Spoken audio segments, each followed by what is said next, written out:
Earl left shortly after with feelings of rage and something else he couldn't name. He thought about what almost happened, and the rage grew inside him. He went home determined to find that man and make him pay for scaring his woman. Hello, besties. Welcome back to my channel. If you've been enjoying Chalk and Badge so far, please like, subscribe, and comment what you'd like to see happen in this series. Now let's get back to the story. After meeting briefly with the chief, Earl and Paul headed to the hospital. There was a question they needed to ask Emma. Depending on her answer, it could give them the break they needed to find her captor. They entered Emma's room and regretted it instantly. 3 student nurses turned to face them.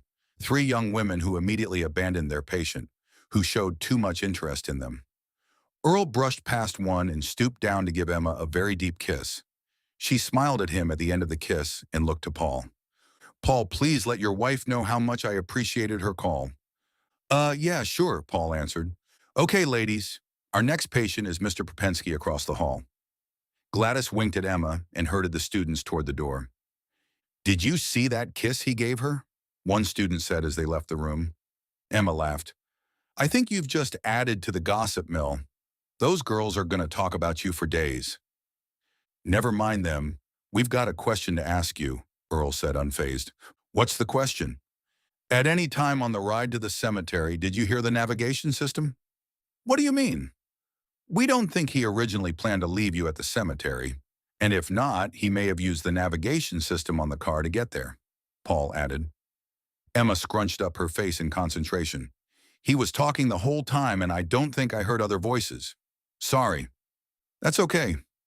Do you know when you'll be discharged yet? Earl asked, changing the subject. I spiked a fever during the night, so I'll be here at least another day.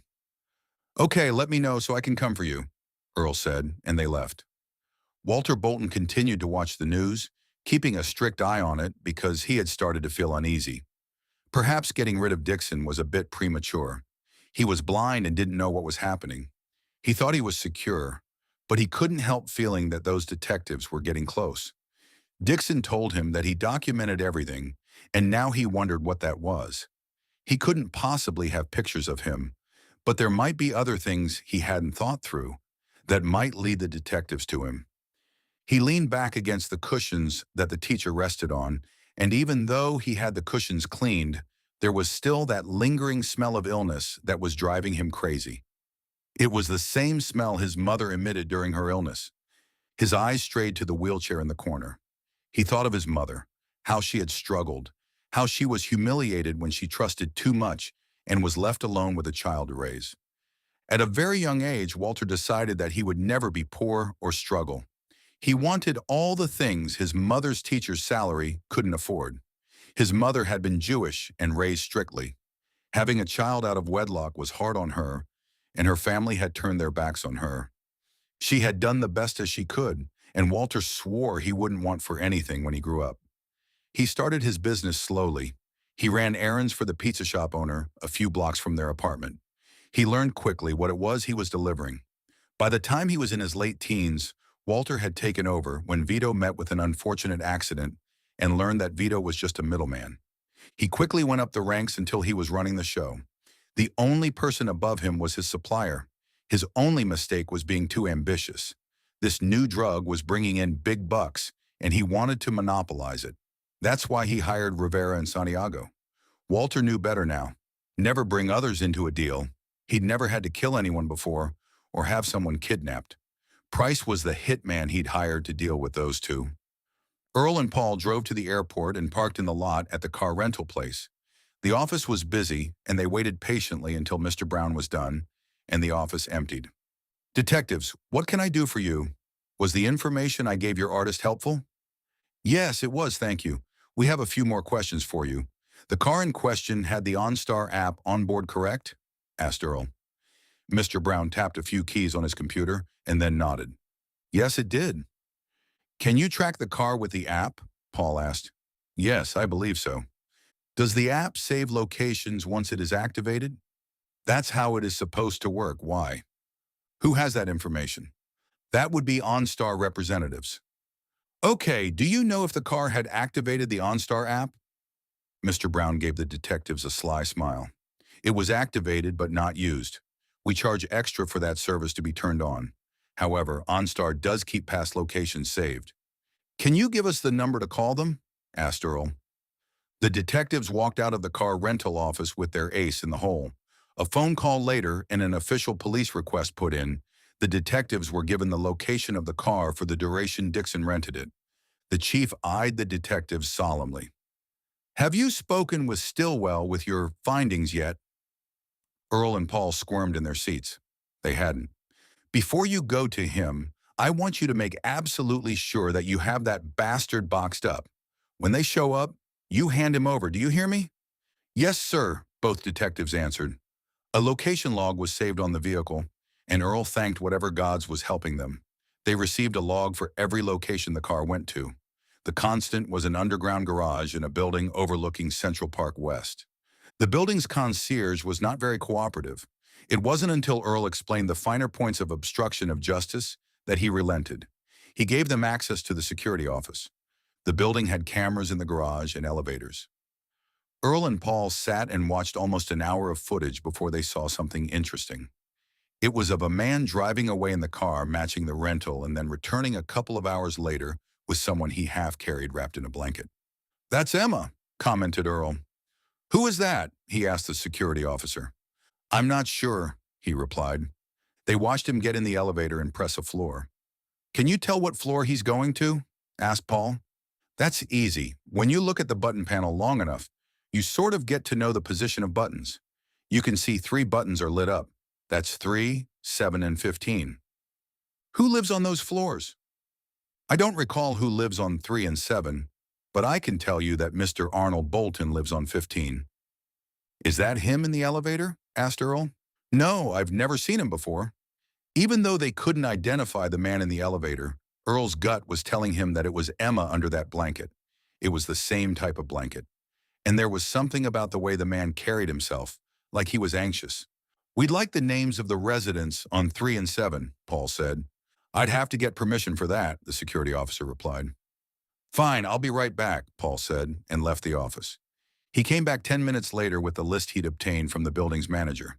After examining the list, the detectives surmised that those floors were clean.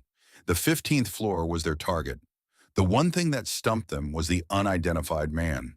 The manager was adamantly denying that the man in the elevator was their tenant. In another tape, the same man got on the elevator from the 15th floor with someone in a wheelchair wrapped completely in blankets. The very same blankets they found Emma wrapped in. It dawned on them that Arnold Bolton was in disguise. What was it with these disguises? The guy they couldn't identify in the surveillance tapes at the college was in disguise too, and he had been found dead recently. Did Mr. Bolton ever use a wheelchair before? Asked Earl. Yes, about a year ago maybe. His mother had gotten sick and he used to take her out in the wheelchair, said the building manager. Does he still take his mother out? Asked Paul. She passed 6 months ago. Earl looked at his partner and Paul stared back. They nodded to each other, thanked the manager and security officer. They left the building quickly after warning both men to not alert Mr. Bolton. The detectives met with the special investigations team and they sat listening to their teammates give report. Agent Parker reported that the teacher angle he was working panned out. He was able to isolate a Ms. Feinstein with a son, Walter Bolton. She died 6 months ago due to cancer. He'd already put in for search warrants. Agent Stillwell turned to the partners. What have you two to add? He asked. Actually, we went a different route and also found the teacher. The OnStar app in the rental under Dixon's name kept past trips, and we were able to trace them back to the teacher's son and Arnold Bolton. We made the trip to verify and studied the security tapes from the underground garage and elevators. On 2 occasions, he was in the elevator with Mrs. Grant. It's him, sir, Earl responded. Did you approach him? Asked Agent Stillwell. No, we didn't want to spook him. We verified and came back to report to you, Paul added smoothly. Agent Stillwell regarded them skeptically but nodded. Now it was time to strategize and make absolutely sure Arnold Bolton didn't get a chance to escape. After securing the warrants and mobilizing a team to secure every exit, they adjourned the briefing. Tomorrow at 8 o'clock, they were going to arrest Bolton.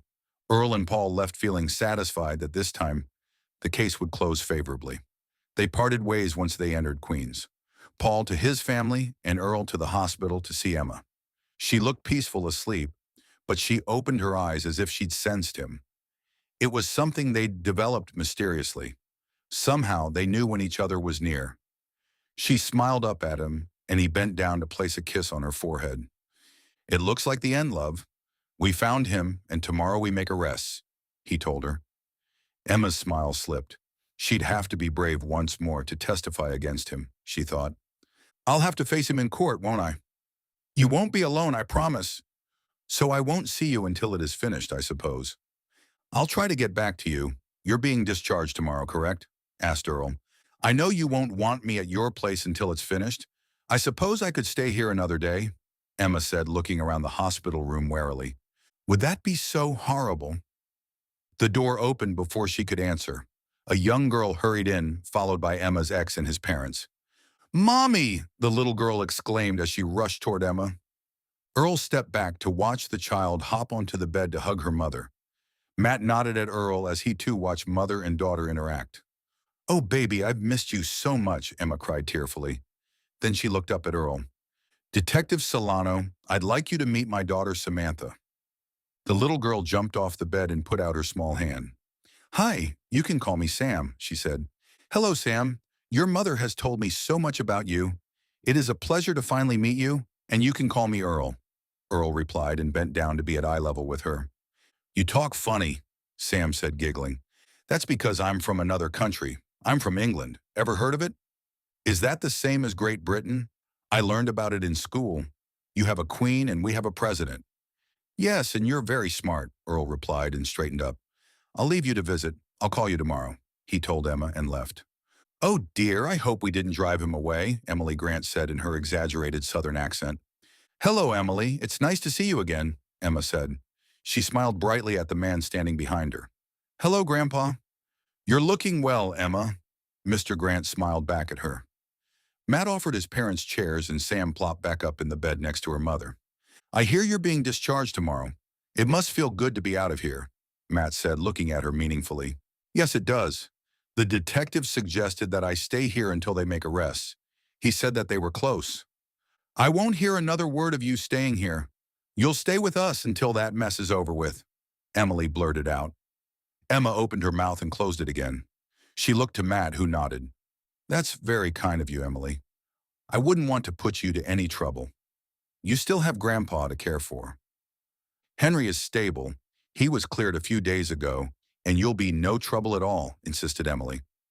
Emma didn't quite understand what was happening, but if staying with the Grants got her out of the hospital, she was all for it. "Okay, thank you."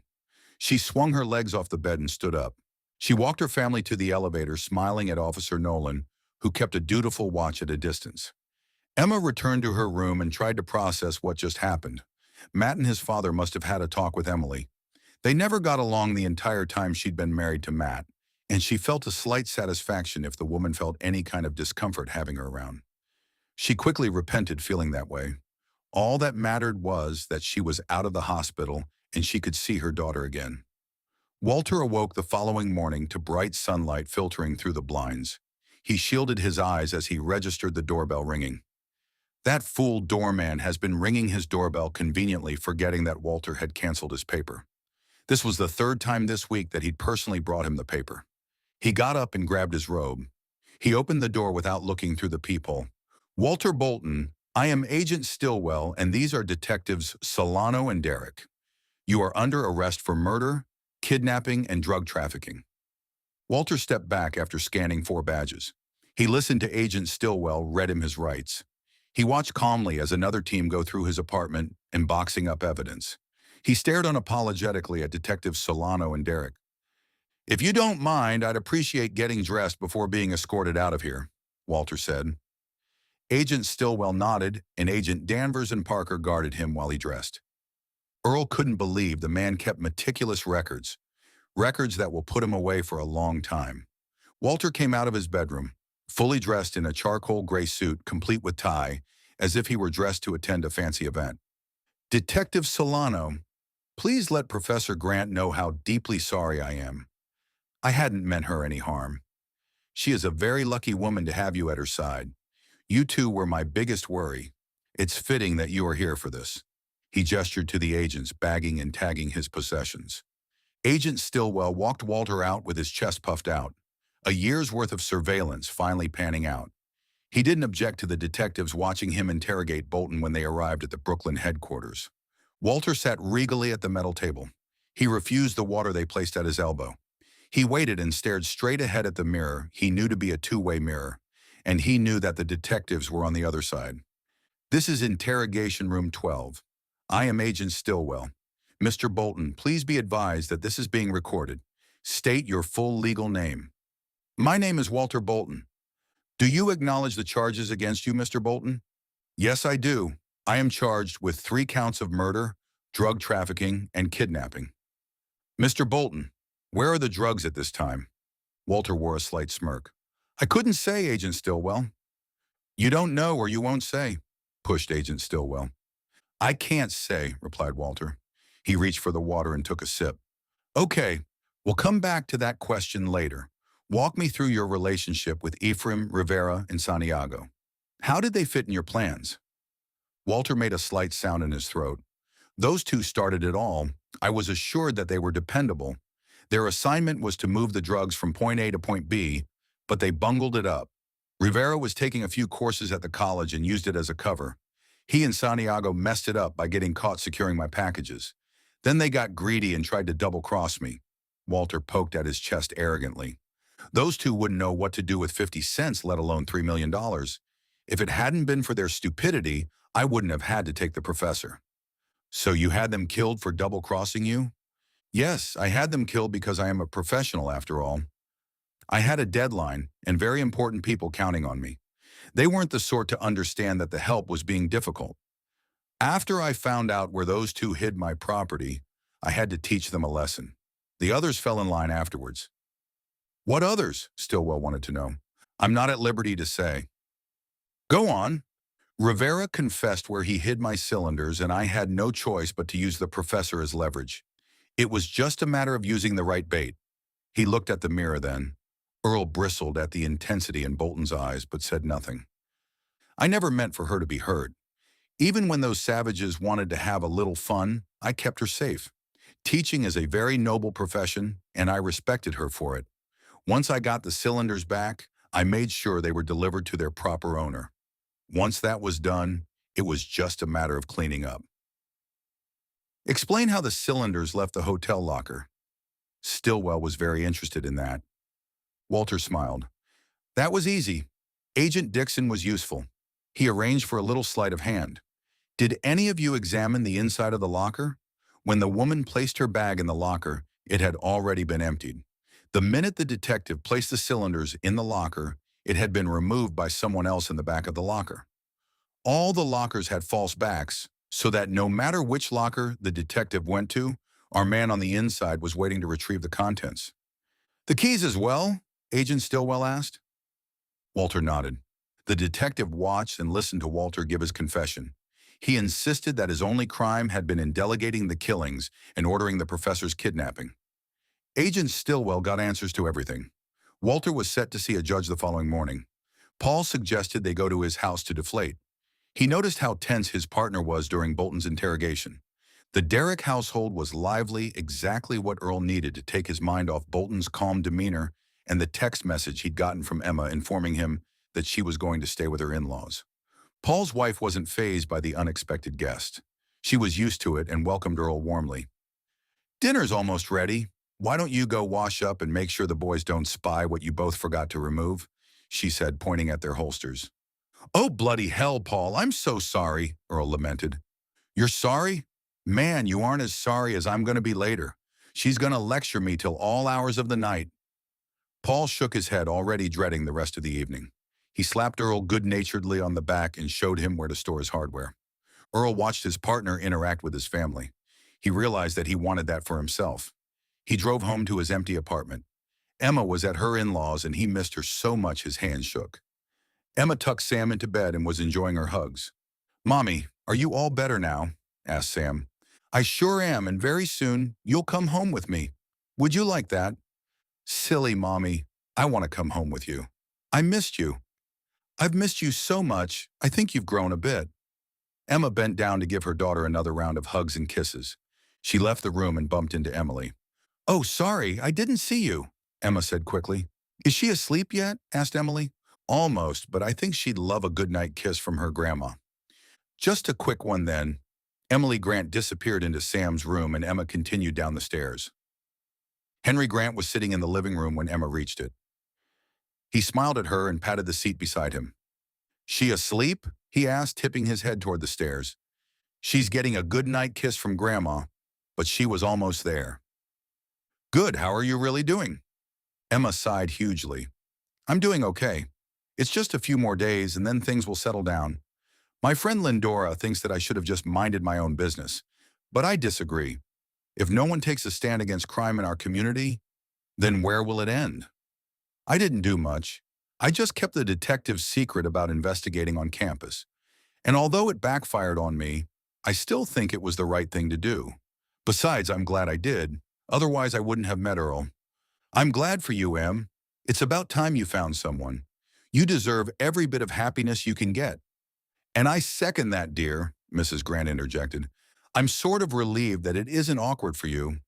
I'd always planned to start dating until Sam was older. I didn't want her to be confused." "Nonsense, Emma. Children are adaptable. Sam isn't confused about her stepmother. Stop putting your happiness last and live." Mrs. Grant waved at her and went back upstairs. "What are you afraid of, Emma? I can see how that detective looks at you." "He loves you," Henry Grant said. Emma clasped her hands together so hard her knuckles turned white. "His job scares me. I'm afraid that he might not come home to me because someone got a lucky shot." Henry reached out and covered her clasped hands with his warm one. "If you love him as much as I see that he loves you, I think you should grab hold of that for however long you have with him. Life is too short to be wondering about what could happen. I can't tell you what to do, but think about it." Henry got up and headed upstairs too. Emma took a deep breath and closed her eyes. "Okay, Earl Solano, you win." Earl tossed and turned until he thought he'd fall out of bed. He missed Emma, and it was driving him crazy. The case has successfully closed, and Emma wasn't in any foreseeable danger. It was time she came home to him. As soon as it was appropriate, he called her. She answered and waited. "Emma, have dinner with me tonight." Earl didn't ask. "Okay," she replied. Earl picked her up at 7 p.m. and took her to the same restaurant she frequented with her friend Lindora. She ate and barely said anything. After dinner, he took her back to his apartment. She didn't say anything. Besides, most of her clothes were still there in his guest room. She sat on the sofa, and he sat beside her, waiting. He knew she had questions, and he was prepared to give her honest answers. "Is it over?" she asked in a low voice. "Yes. Stillwell worked it so that you don't have to testify. His trial starts soon, but for you, it's over." "Okay, I want you to know that I'll stay here with you until I find a suitable apartment for Sam and me." "Professor, will you accept a place big enough for all of us? You, Sam, and me?" Emma looked at him then. He was serious, and she didn't know what to say. "Can I think about it? It's a big step, and I need time to process it." "Fine, but you're staying here until you figure out what you want to do." They made love slowly, reacquainting themselves, and Earl held her all night. By morning, Emma awoke to coffee nudging her awake. She smiled to herself. She remembered the night and how he reached for her over and over. Coffee was just the icing on the cake. On the fourth morning, Emma had just finished talking with Sam. School was out for the spring break, and it had snowed the night before. Earl had coffee and breakfast on the table when she entered the kitchen. He was sitting there reading a newspaper. He'd proposed, and he was just sitting there reading a magazine. "What's on your mind, Professor?" "I look at you and can't believe that you want me. I'm ordinary and plain, and here I am, sitting here watching you stretch and flex, and I'm thinking he can't possibly want me." "I beg your pardon, madam. I do not flex. Are you having second thoughts, Professor?" Earl folded the magazine to give her his undivided attention. "You are not ordinary nor plain, and whomever told you that should be shot, drawn, and quartered. Don't you know how extraordinary you are? How beautiful you are? The first time I saw you, I thought you were the most desirable woman I'd ever seen." Earl had gotten up from his seat and taken her into the living room to sit in his lap. She looked at him and wanted to pinch herself. "Detective, we've only known each other 6 months. Couldn't it be just lust? We were pretty passionate last night. Maybe that's what this is all about. Woman, I assure you that last night was more than lust. I fell in love with your beauty, your sass in the classroom, and that stubborn streak you have. For the first time in my life, I feel complete. That's what you do to me, you complete me. I shall be very cross with you if you continue to doubt me. His very British way of speaking made her insides tingle. Okay, I guess we should have a serious talk. How do you feel about a mortgage? If we pool our money together, I think we could swing one, Emma said, playing with a strand of his long locks. Swing what? Asked Earl. A mortgage. Weren't you listening? Earl gave her a blank stare. Emma wiggled off his lap and went back to the kitchen to get the coffee she hadn't had yet. He followed her to the kitchen and resumed his seat at the table. She sat facing him, glaring at him. She watched him take a bite out of his toast. Earl, you didn't answer my question about a mortgage. How do you feel about it? Earl had gone back to reading the magazine and, without looking up at her, pulled a page out and slid it toward her. I've been looking at houses and I like this one. What do you think? Emma took the page she recognized as a real estate brochure. It was the picture and description of a 4-bedroom modern house with 2.5 baths and fully loaded kitchen. There was a for sale sign planted on the lawn. It's perfect. When can we go see it? Emma asked with a lump in her throat. We can go see it after you file your grades, Earl replied. Emma bolted out of the kitchen. She showered quickly and dressed. Earl drove her to the campus and waited for her to file her grades. Lindora was in the office. She and Emma chatted and parted ways in the parking lot, promising to get together at a later date. The real estate agent met them at the house. He told them to walk around freely, and Emma walked through every room, mentally placing furniture as she went. Earl didn't say much as he followed behind her. There was a fireplace in the living room and in the master bedroom. She fell in love with it. When they met back with the agent, Emma asked how much the house was selling for. The agent looked confused and looked at Earl, who nodded at him. Emma's face fell when he told her. She didn't know what their price range was, but it certainly wasn't near what the asking price was. Would you like to take some time to think it over? I was under the impression that you'd already made up your mind, Mr. Solano. As per our conversation, you said that you were coming to show your fiancé the house. I don't think I need to remind you that if you back out now, there's a penalty after everything had been set in motion. Emma turned to him and frowned. What is he talking about? What penalty? Actually, love, I've already signed on the dotted line. I stand to lose an enormous amount of money if you don't like the house. Emma looked from Earl to the agent. Then she flew into Earl's arms. I don't know what I did to deserve you, but I want the rest of my life to love you. I'm going to hold you to that, he said, kissing her. 2 weeks after standing with Lindora as her maiden of honor, Lindora returned the favor to stand with Emma. Their wedding was intimate with only close friends and family, and Sam was their ring bearer. Earl's family was joyous, especially his mother, who cried. I've waited a long time to see him settled. I've never seen him this happy. Thank you. Emma hugged her with tears in own eyes. Thank you for such an amazing man. I hope you enjoyed this story. I truly enjoyed bringing it to you. Please come back for more amazing stories featuring Earl, Paul, and Emma. Don't forget to like, share, and subscribe.